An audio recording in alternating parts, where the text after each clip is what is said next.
that What out. did you learn this spring? Cornerback. Oh, come on. That's what you've been saving up? Come on. That's why you stormed Somebody off? who's got a specific. I have a pretty specific That's why I question. was bummed about being short. You got to recruit Kendall Sheffield twice. Yes. What was it like the second time going through it? He's obviously a big part of your guys' rotation and all that stuff. And you wanted him a lot the first time. Can you just take me into the idea of like what it was like doing it again? Yeah, I felt like we were really close to getting him the first time. I was very disappointed that we didn't. Worked really hard on it. Really liked him. Really liked his family. He'd been here for a visit. All the things that normally lead us to getting a kid.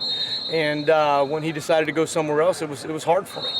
As soon as I found out that he was becoming available again, and I can't remember exactly how, if it was internet or whatever, I reached out immediately because that was somebody that I knew had the right skill set for what we do here, and began the process of recruiting him at Blinn right away, recruited him really hard, and thankfully he decided to be a Buck. So you were A, excited to do it again, and B, did you guys just pick up where you left off, or do you have to start over again, or like how does that work? I think actually it was an advantage to us the second time around because I think the things that he and I had talked about the first time had come to fruition, and I think that that's powerful recruiting. When you tell somebody something's going to happen and it does, and I'm not talking about with him, I'm talking about with us. Okay. It was accurate. It's an accurate portrayal of what happens in the corner room, and I think he was excited to have the opportunity to revisit it. What's the adjustment been like for him because he's an older guy in name? I think there's a lot of adjustments, but I think the biggest one, he just got here in March. Right. And he had to front load all those classes, and he had to do, he also, I don't think everybody understands, he took 24 credit hours in a semester at Blinn Junior College to be able to be here and to be able to compete in March and be here for spring ball. So his work ethic is outstanding. The thing that they said at Blinn, which I found to be exactly true, is he's the first guy out there. He's going to work. He's stretching. He's preparing like a professional, and that's what I see. And I'm really excited to have him in the room, and really excited to have him as a part of our program. Kerry, you have a returning starter in Denzel. Yeah. And Thank you for saying that. I appreciate my that. pleasure. The other two spots that are open, how do you see that playing out after spring practice now? Do you have a pecking order for that rotation? We have the most depth that we have had at the position since I've been here. I'm extremely excited about the totality of the room. We have to get better in order to be able to match the standard that we have here. That was obvious on Saturday in the spring game. It's a great experience for those young players to have that happen to them and not have it count. But we have more depth than we've had. I wouldn't pretend to tell you what the depth chart looks like other than to say that Arnett had a fantastic spring. He is going to be in the mix. Sheffield had a fantastic spring. He is going to be in the mix. And then Wade, Williamson, Okuda, and Burns are all going to compete along with Amir Reap for playing time. They're going to play. When you talk about what happened on Saturday, how much stock do you put into it? How much do you? Well, a lot of stock into it. There's 80,000 people. The ball is being thrown deep, and your guy can't catch it. And if he does, that's a problem. What I shared with the players after the game is this: that is one of the most valuable experiences that they can have, to understand how awful it feels to give up a touchdown in Ohio Stadium. It's the worst feeling, and it should be.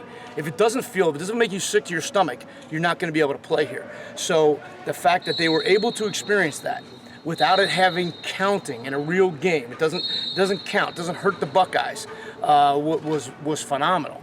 What our offense did in the course of 15 days, the pressure they put on those kids with deep ball throws is experience that they can't ever get back again. We won't be able to replicate that all fall.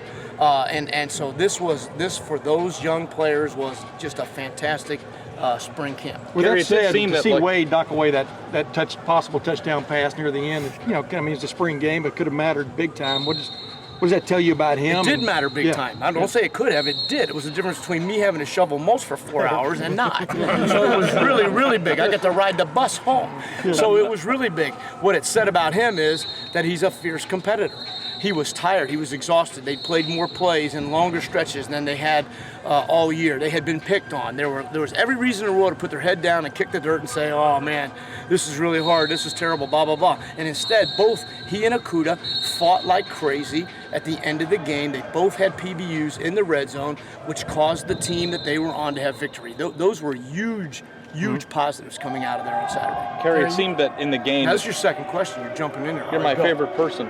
You haven't gone against the offense all spring. What have you seen that Kevin Wilson has brought to the offense that's going to be a challenge for any defense? Well, first of all, the tempo is different. The tempo is faster. Kevin has a really good feel and a really good sense of what he wants to try to do to the defense and how he wants to try to manipulate the defense through tempo and formation, and that's obvious. He's going to take advantage of the things that you give him. He's not going to try to beat his head against a brick wall.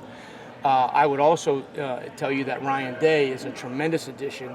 The accuracy of the quarterbacks, where they're throwing, the timing with which they're throwing the ball makes our offense incredibly difficult to defend. And I think one of the things that's different is they throw them. You know, a guy might be covered, and they're throwing it anyway. And they're giving those talented receivers a 50-50 chance at going up and getting the ball. And because you do that over and over again, the receivers learn to catch them. And so that part of spring has been just extraordinary.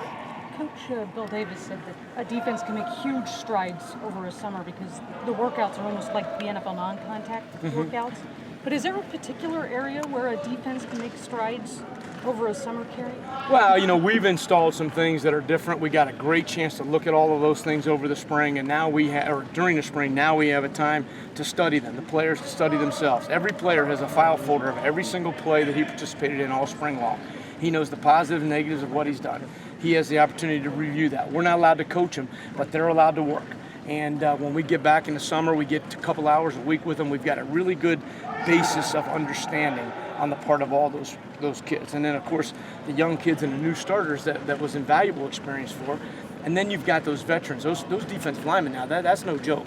Our defensive linemen are learning new techniques that continue to improve, and they're going to be a really dominant force in the fall.